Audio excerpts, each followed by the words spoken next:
Hi everybody, once again it is Zeri, Persian pen name on AO3, here to read you stories. I'm on week, was it 9? 10?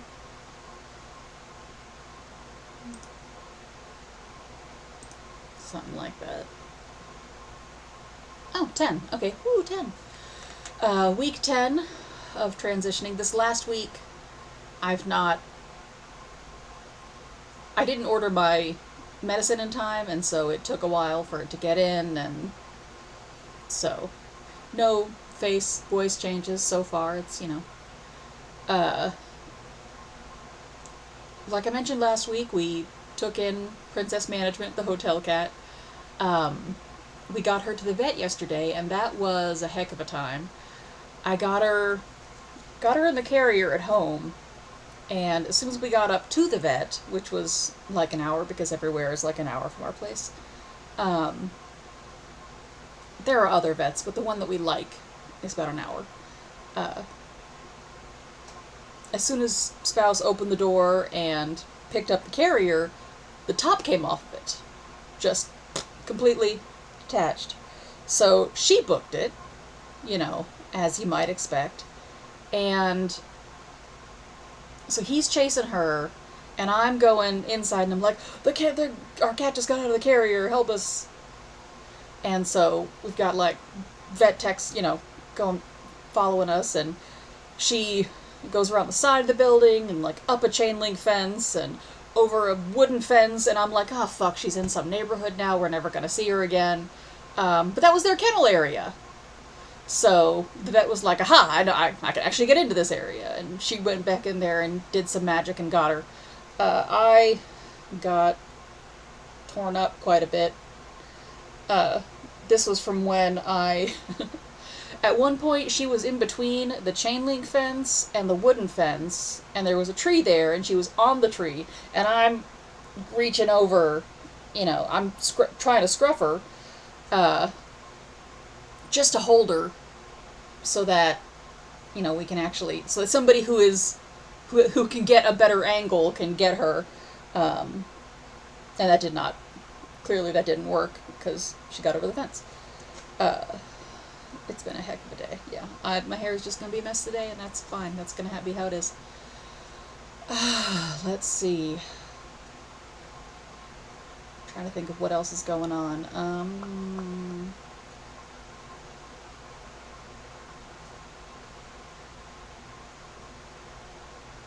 Yeah, so behind on my meds. Got Princess. Oh, she got a clean bill of health. She had some ear gunk, and she's getting drops for that, but like no diseases, no. Like, we gave her the works. Like, just they were like, hey, do you want this vaccine, this vaccine, this thing? We were like, just fuck her up, just everything, give her everything. She goes back in 2 weeks to get some boosters. She's been in quarantine in the bathroom for this whole past week, which she does not hate. Shouldn't care for it, because, it's one small room. But, she's got a captive audience several times a day. She's been very, very sweet. I have so many claw marks on my shoulder, because I'll pick her up to love on her some, and she'll just start making biscuits. So I was very glad yesterday that we got her claws trimmed. So yeah, we're back up to five cats now. So far, she and Moxie are meeting each other. The doors between their areas are open. There's a hallway in between. Moxie knows she's there. She'll peek over and like hiss at her a little bit and then run back. And Princess doesn't care. That's one of the things I was really happy about, because Princess is really good with other animals, so, which is surprising because, she's been feral her whole life as far as I know. I don't remember how much I mentioned of this last time, but yeah, she was just a feral colony cat that I've been feeding for like, I don't know, 5-6 years, something like that. She's already fixed. She was TNR'd, fixed, vaccinated, all of that good stuff. Now she's revaccinated. But yeah, that's been my week. Oh, I've got, let's see if that, only a small avalanche. Still working on my sweater. Where am I going? There we are. Gotta unroll it. Got a fair amount of sleeve done. Maybe, I don't know. About half done. Yeah, about half done sleeve. So, I finally figured out I figured out with the pockets how to get how to weave in my ends as I go. So, I got that going, which is nice. I'll work on that some more tonight. But I'm hoping to finish that this month. And then I don't know if I'm going to finish it by the end of February, which is also the end of when it gets cold in Texas, but you know, I'll have sweaters. I enjoy making stuff, so that's good. Oh, I did another chapter of Giving Up on Love, posted that. Hiccuping.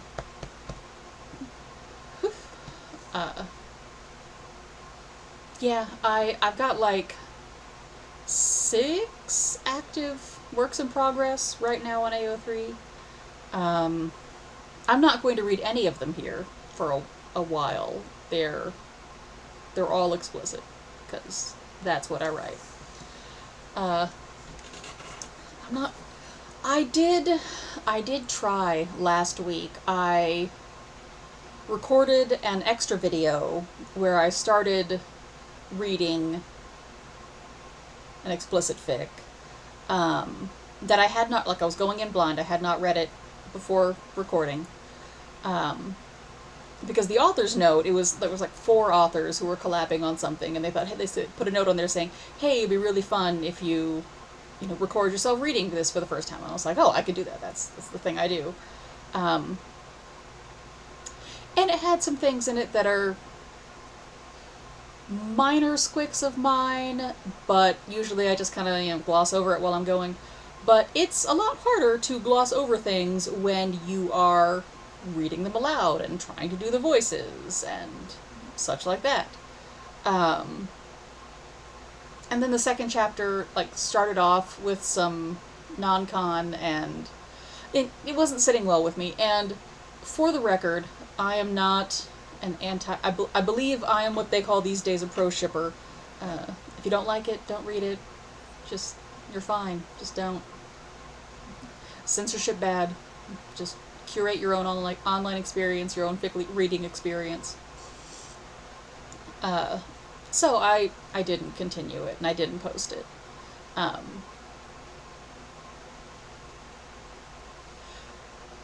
Reading the actual smut part was not terrible, but I don't know, not what I'm going for with this channel. At least right now. I might later on make another playlist of transition stories after dark, which is what I called the first one. But again, that one's not going to be going up there because now I know I need to avoid my squicks when I'm doing that. So, and yeah, I say squicks because I'm old, and these are the terms when I learned them. Back in my day, no, it was still lemons and limes and all of that. So, but anyway, so for this week, Lordy, I've already been here 10 minutes. So for this week, I will be reading another original work. It's by Liana, Scribble My Name. It's general audiences. It's the personification of winter and of summer. This is another one for We Die Like Fen, or, yeah, F is for Fen Who Do Stuff Together is the collections. It's titled Stranger in the Storm. Let's see. It's for Oh Honeybees. I like this group. It is a good group. It's an exchange. It's a group of folks who do exchanges. It's a sub thing of exchanges after dark, and I like them. They're nice. They're good folks. They also are on the, if you don't like something, just don't read it. So, anyway, Stranger in the Storm, I scribbled my name. Winter. It was early evening at the great summer court, but it was storming outside and already quite dark. The lanterns and chandeliers had already been lit, and there were those who shivered when standing near any of the great windows of the royal hall. It had been winter for a very long time. The king and queen of that court had already received the heralds of the coming storm.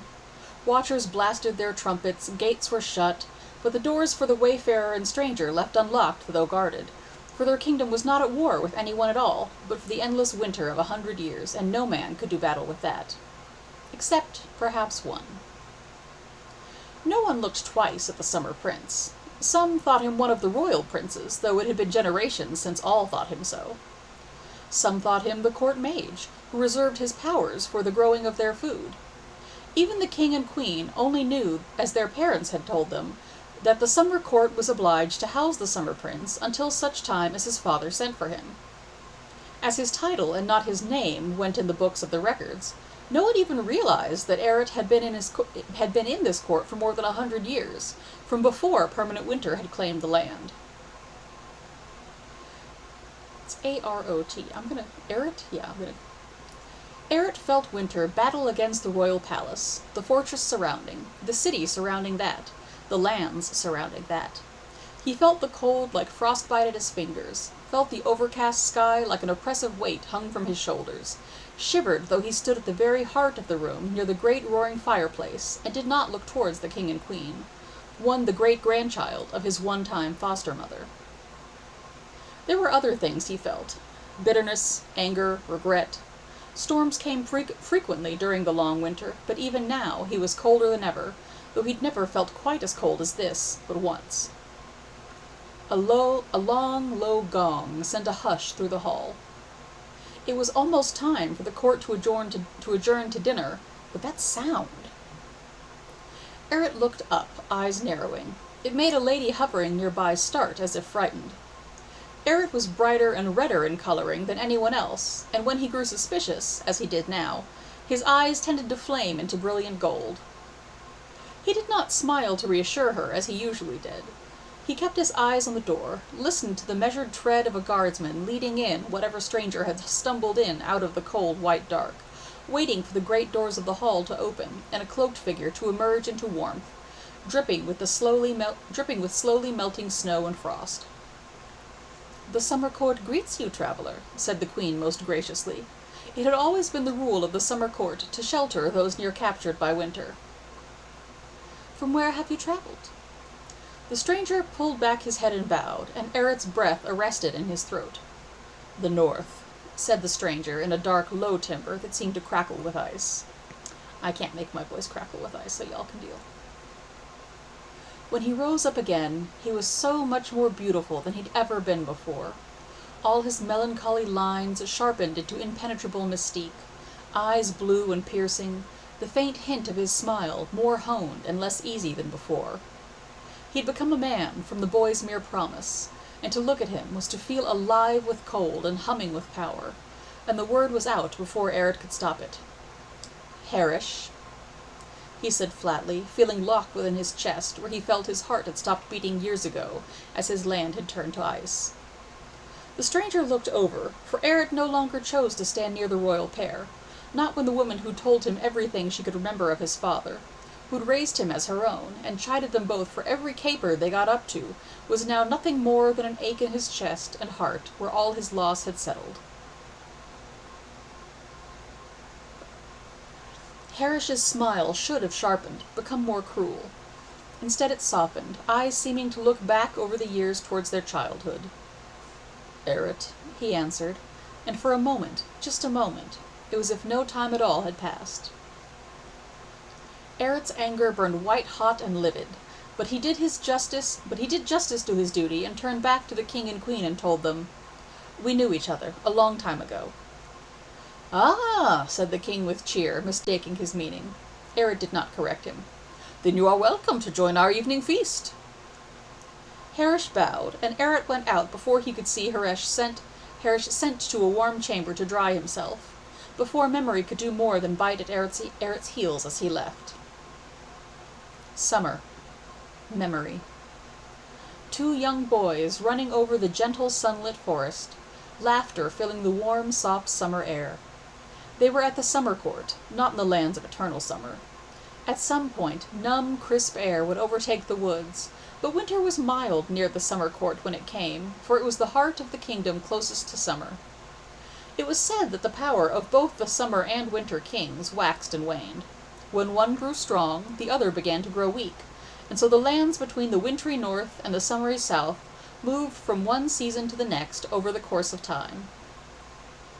The boys felt free from this cycle for a time, caught up in the joys of youth and the long stretch of the end of a decade-long summer or more. There was no end immediately in sight. Eret, tired of swinging from the branches, fell back on the grass beside Harish for a moment to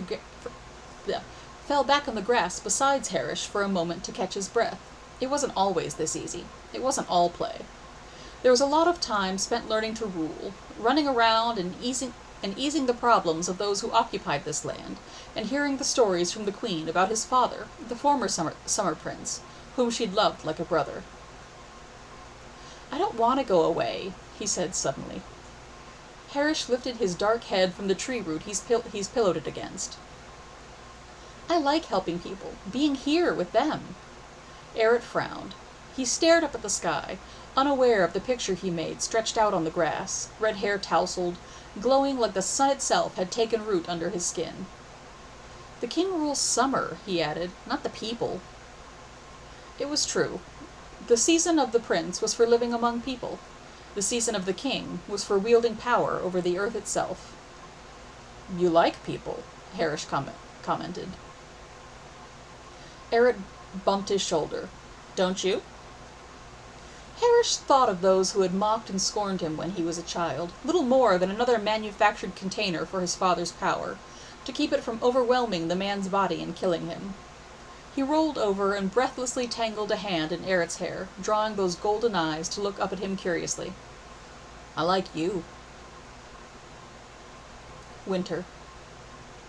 There was feasting in the summer court, meals served at frequent intervals to different guests of the royal household.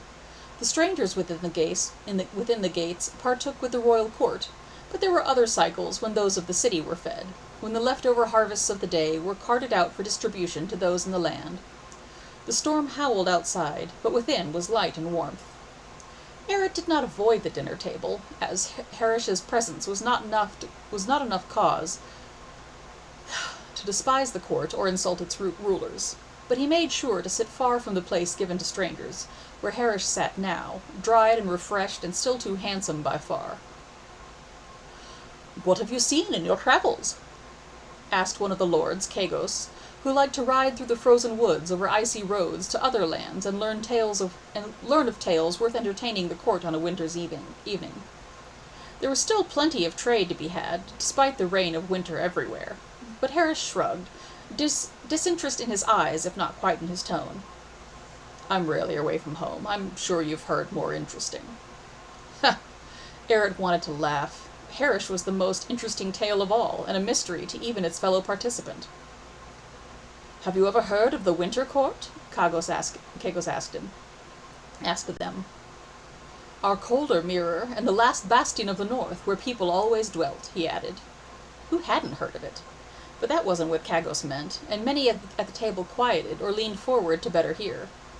Surely he meant to tell what had become of it. "I heard they stopped sending messages to our court more than 100 years ago," Lady Oryx said, eyes gleaming with interest.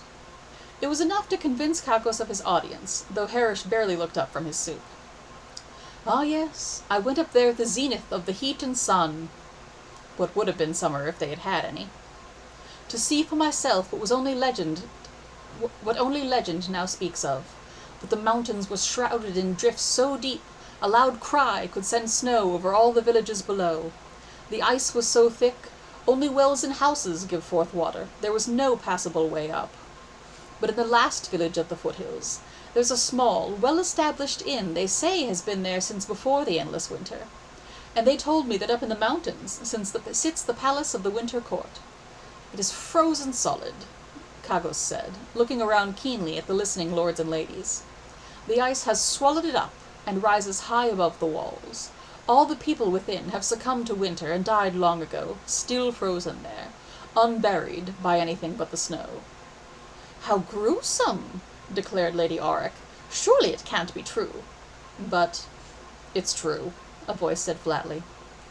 Eret stared at Harish, suddenly dropping his silver utensils with a clatter, horror blooming in his chest. Harish looked back, eyes dark and unsupervised. "It's been there for 120 years, Eret whispered. "From when they were children." Harish stared back for a long moment. "Yes." Eret didn't even try to hold back the sudden arousal of feeling. "Were you always a monster?" he demanded loudly. Too loudly. The guests at the table stirred in unease, uncertain of what had just happened. What shifted from a mere tale to something else altogether? The king and queen did not speak against Eret. They had generally always left him be, even when he seemed inexplicable. Harish put his chin on his fist and stared at Eret, as if he was drinking in a sorely missed sight. Eret had exploded on more than one occasion in their youth. But he had lost the right to do that. Eret glared at him. "What else did you think I was?" Harish asked. Eret growled and stood, barely pausing to bow to the king and receive a permissive gesture to leave, before he turned and stormed out of the banquet hall, unwilling to hear any more.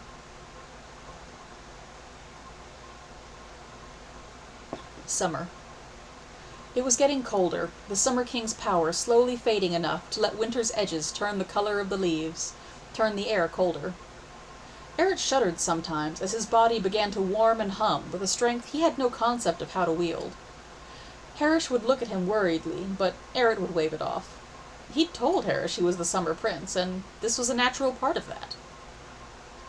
The power would overcome the king's body eventually, and as he burned out, the power would go to Eret. "I'll have to go south soon," he figured aloud. "It'd be horrible to ascend here," he added with a grimace. The lands of eternal summer were not as hospitable as the summer court at their edges. At Eret's ascension to the position of king, he would be the epicenter of so much heat and light and blazing intensity as to overwhelm any people near him. To be the Summer King was to be lonely. Harish huffed. "You say that like it's easy." "Never that. Eret knew what he really meant, though. You say you're going to leave me." "Hey," Eret caught Harish's hand. "I'll race you back to the palace." More than one hapless person had to jump to evade their careening helter-skelter run that followed. Harish had arrived, a stranger in a storm, just a few years before when they were both 14 years old, and now they were almost men. But for a short, precious time, Eret allowed himself to forget that, and enjoy the brief days he had left. Winter. A stranger in the storm. The summer court had long had the rule that they could not turn away strangers in the storm. Once that had brought Eret his truest friend, and now it brought the traitor back to him. Eret tried not to focus on the bitterness aching inside him as he made his way to the private gardens and found the warm soil of the inner courts. The seeds had been planted already, and now he used what power he had, not enough to fight back winter, but enough to feed the people. He put his hands to the earth and breathed in the good sense of growing things, felt the strum of life in the land, and breathed out summer. Seeds sprang to life, grew with their roots stretching down to the waterways built into the gardens, stretched green and alive upward towards the glowing lamps overhead, and the light and heat of Eret himself. Fruit trees hung heavy with ripening apples and peaches and pears. Wheat filled a plot to its edges. Herbs and vegetables crowded each other and clambered over trellises. It grew until Eret gasped and lifted his hands from the soil and dropped to the stone beside. He only had so much power. Somewhere the Summer King was trapped and sealed away, behind an immense wall of winter and ice, rising over the mountains before the great deserts in the land of eternal summer. Somehow the power of the Summer King could no longer pour into Eret as it poured out of his father. He clenched his fists, even surrounded by a summer harvest to feed the kingdom for another short while. He was the Summer Prince, but he wasn't enough.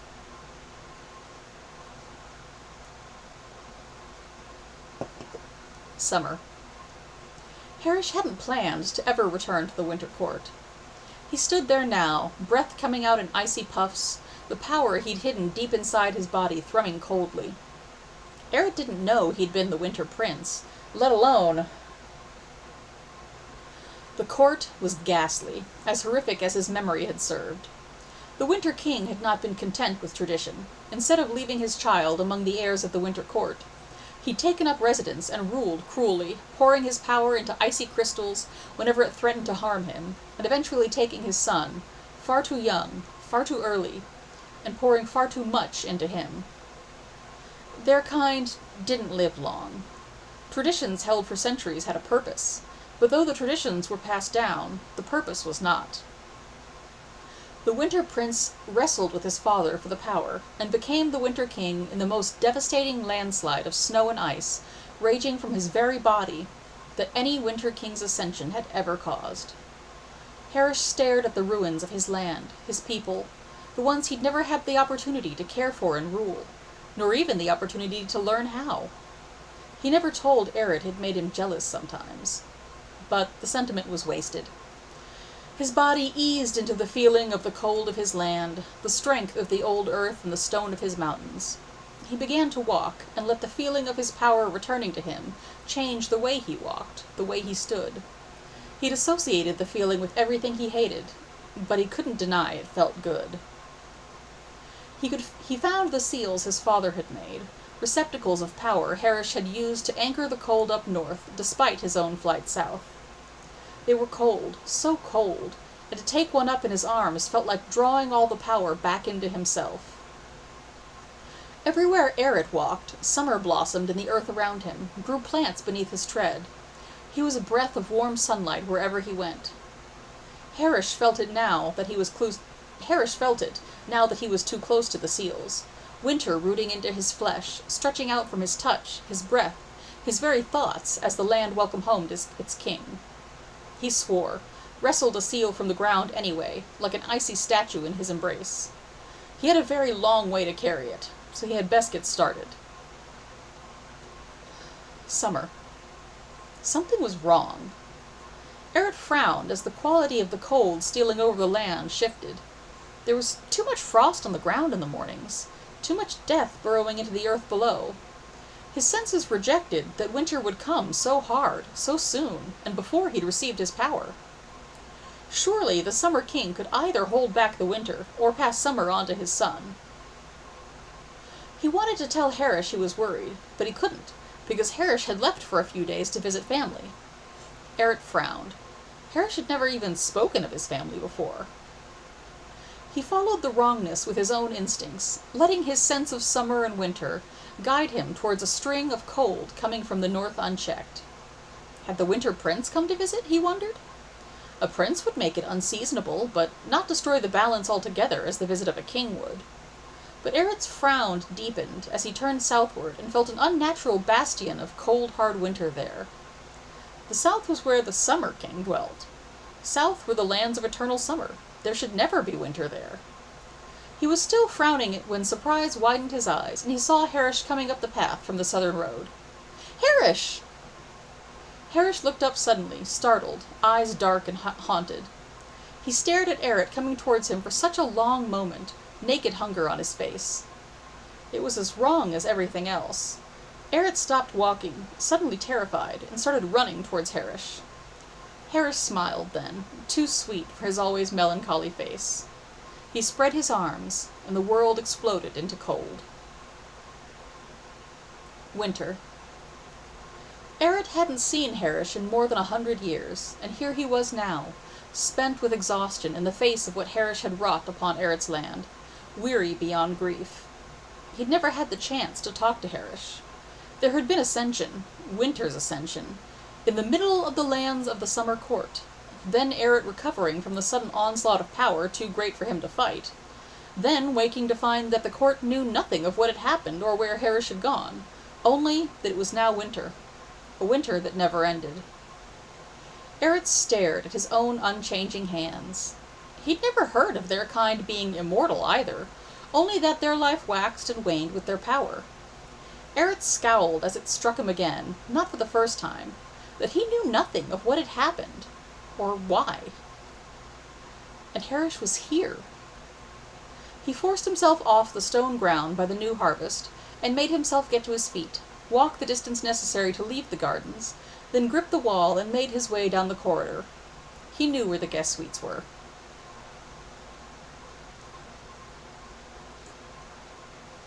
Summer. The Summer King had never met a Winter Prince, not the one who'd become king, not this barely grown youngling trudging up to his mountains with the seal of winter in his arms. It had been a long time since the Summer King felt winter sapping his strength and fighting him powerfully. It extended his own life and reign, and how long before the Summer Prince would have to ascend. But now something had changed, and winter walked the land again, no longer anchored distantly, no longer dormant in the lands between their powers. There used to be enough power in the Summer King to fight even this, but he'd lost enough to his child as it burned through his body, that this new cold threat might be beyond him should the Winter King follow on the heels of this prince. Why are you here? He asked politely. No need to ask for a battle, if that's where this was headed. The Winter Prince looked up at him, but only looked minutely thoughtful. He wasn't coming up the mountain, the Summer King realized. He was planting Winter's seal at its base. Only a king could flood it with enough power to stand against the Summer King in his stronghold, but that made it no less a threat. He sighed and drew on the light and heat of summer, pouring power into a land that rejected the seal of winter, pushing against it and drowning it with life. The prince frowned at it for a moment, then looked up at the Summer King again. There was no regret in his eyes as they turned cold and blue, and the sudden chill that bit through the earth was no half-gained prince's power. The Summer King stared down, stunned, as a Winter King, at the beginning and health of his strength, raised a wall and mountain of icy cold and thick sweeping drifts of snow, right at the gate of summer. It was a seal, not a battle. It had never crossed the mountains into eternal summer, nor did it continue to wrestle with the Summer King's strength when he reached out into the land. It shoved him back with an aching cold sting. It was unheard of. "You cannot hold summer back forever," he said to the boy at last. The king acceded with a small shrug. "You cannot pass this seal with what power you have." He couldn't. It frustrated to no end, but he couldn't, not unless the Summer Prince came with his power and they reached together. He couldn't help but wonder, though, why? It didn't harm either Summer Prince or Summer King, but it would harm the land to have no summer. Winter had never seemed interested in ruling everything. The Winter King turned his back and started to walk away, then paused. He murmured quietly, "He doesn't deserve to die yet." The Summer King stared wide-eyed, suddenly realizing who and what he meant, though he couldn't fathom why. It was time for the Summer King to die soon, and once the prince ascended, his time would be set from that moment. Except he wouldn't ascend, couldn't, until this seal was removed. "You can't hold the seal forever," the Summer King said, compassion softening his words. He'd loved his child. He couldn't hate someone who also loved him. The Winter King didn't answer. He didn't have to. Just as the Summer King's power felt no battle from winter from the seal between them, neither did winter have to fend off summer. The Winter King's power would last a very long time. Winter. Erich was neither gentle nor polite when he banged Herrisch's door and shoved himself inside. He stopped, frozen, a few steps inside. Herrisch was standing near the window, well away from the fire, breath frosting the wall. His cloak, jerkin, and shirt had all been discarded, and his body looked like a mass of scars. Ice burns and ice itself spread throughout his body. He looked frail and tired and beaten, and yet strangely, infuriatingly beautiful. "Rude as ever, I see," Herrisch said flatly. Erich forced his eyes upward. It could have been for staring, or for bursting in the first place. He was chiding, but it didn't much matter. Erich closed the door and demanded, "Why are you here?" Herrisch stared for a long moment, face utterly unreasonable. "I can't visit an old friend?" he asked. It made Eric clench his fists in anger. After what you did? After how you left? He growled, fighting back tears and failing. I loved you. Harish, the Winter King, and the source of more than 100 years of endless winter, looked up sharply and said with a scoffing tone, How foolish. Eric hardened his voice, demanding again, Why are you here now, Harish? He had no strength, no power. He'd exhausted it all in the harvest, but he demanded as if he could force Harish to answer. Harish sidestepped the question. Why are you here? He asked, instead of searching for your father to gain his power. Like you did? Eric was no fool. He knew the only thing that could have destroyed the Winter Court in that manner. I'm saving my people. Wouldn't it be better to save them by ending winter? Harish said in an overly reasonable tone. Eric lunged, fist moving before he could even think to stop it, 100 years of hurt and betrayal and anger boiling out of him in a moment. Harish didn't stop him or block the blow, just staggered into the wall, staring up at Eric with that naked hunger in his face that had never made sense before and still didn't now. Isn't this what you wanted? Harish whispered. Eric stared at him, confused. You wanted to stay. It flooded back to him, that idle wish he could stay among his people instead of reigning over the seasons. Eric stared in horror at the very idea this could have started because of him. No, he whispered back. No. Harish said nothing for a long time, just studied him quietly, finally straightened gingerly, one hand against the wall. I'm dying. Eric couldn't find his voice, just looked again at the map of winter breaking Harish's body. Your son? I have no son, Harish snapped. There is no Winter Prince. Everything was wrong, and Eric put a hand to the icy scars in Harish's flesh. Eric's hand hurt at the coldness of the touch. We're supposed to live for a season, Harish went on quietly. We lived like this for more than 100 years. I have no heir. There is no Winter Prince, and the Summer King cannot pass down his power. Eric growled. It wasn't something that just happened to them. And whose fault is that? Mine. There was no regret in Harish's voice. I wanted to keep you. Eric's eyes widened. Harish barely whispered, barely loud enough to hear, his own subdued horror leaking out in words. We're supposed to live for a season, and ours is almost over. And this is better? Eric choked out, the enormity of what Harish was saying, of what he had done sinking in. You're alive, Harish answered. You sense-forsaken, overdramatic idiot, Eric vented, and caught Harish by the neck, dragged him close enough to cry against his neck, crying for real this time, without fighting it. He didn't stop to think, didn't question the impulse as he caught Harish's mouth under his, and finally, Harish's stiff distance melded into familiar, knowing warmth, a touch that had embraced Eric before, that trembled with want. Time renewed Eric's power, and he took every flickering trace of it, and spread his hands over Harish's broken body to pour in summer, to hold in the brittle excess of winter, to hold death at bay a little longer. Harish gasped, but Eric didn't let him speak or question it. He kissed Harish again, like a man dying of thirst drank water. Winter. He stayed with Harish that night, letting his warm glow seep into Harish's body beside him, sated himself despite the lingering ache. What about your father? Harish asked, voice quiet in the near dark. Their problems weren't solved yet, and Harish clearly had not thought everything through. Or, Eric acknowledged to himself, he really was an idiot who thought the price was worth it.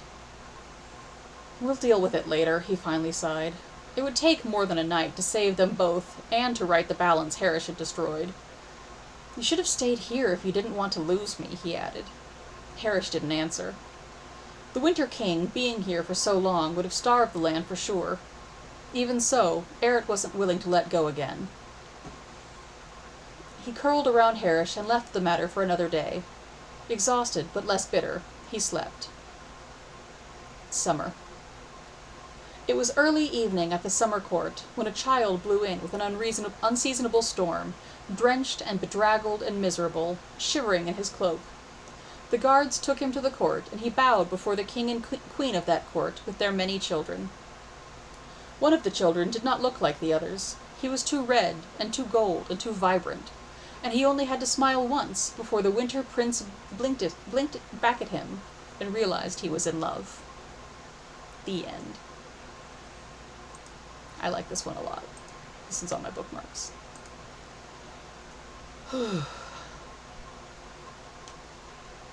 Maybe my voice is, I don't know. I think it's just scratchier today is what's going on. But yeah, I really like that story. It's very sweet. Also, I've been talking for 40 minutes, so I should let people, get back to their own shit. Gee, I wonder if that's why my voice is scratchy today, because I've been talking for 40 minutes. But yes, it's a very good story. You should all go read it. It'll be linked down in the notes. And until then, I will see you next time, so be good, be kind, be safe, be smart, etc. Fuck the police. See y'all next week.